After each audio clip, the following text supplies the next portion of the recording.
America's got talent स्पर्धा जिंकणाऱ्या dancers मुलांची फसवणूक करण्यात आली।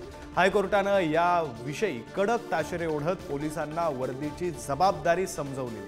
मुंबईतील प्रतिभावंत डान्सर्सच्या चमूला अमेरिकेत 12 कोटी रुपये मिळाले। चमूचा मॅनेजर ओम प्रकाशने डान्सर्स तरुणांना मानधन दिलंच नाही, तर मीरा रोड पोलिसांनी गुन्हा नोंदवण्याऐवजी डान्सर्सनाच धमकावलं। न्यायमूर्ती रेवती मोहिते डेरे आणि न्यायमूर्ती पृथ्वीराज चव्हाणांनी पोलिसांना या प्रकरणात सनकवले। भारतीय गुणवंतांशी पोलीस असं वागतात, संवेदनाहीन अशा प्रकारचं वक्तव्य हे न्यायाधीशांकडून न्यायमूर्तींकडून करण्यात आलंय। तर आपण वर्दी घातली तर काहीही करू शकतो असं वाटतं, असंही हायकोर्टाने म्हटलं। मीरा रोड पोलिसांऐवजी अन्य यंत्रणेकडून पोलीस तपासाचे आदेश देण्यात आले। प्रतिनिधी वैभव घाग सध्या फोन लाईन वरून जोडले गेलेत, त्यांच्याकडून अधिकचा तपशील जाणून घेऊया। वैभव, नेमकं काय झालं होतं ज्यावेळी हा डान्सर्सचा क्रू पोलिसांमध्ये तक्रार देण्यासाठी गेला होता? कारण अशी माहिती समोर येते की पोलिसांनी तक्रार घेण्याऐवजी उलट त्यांनाच धमकावलेलं आहे।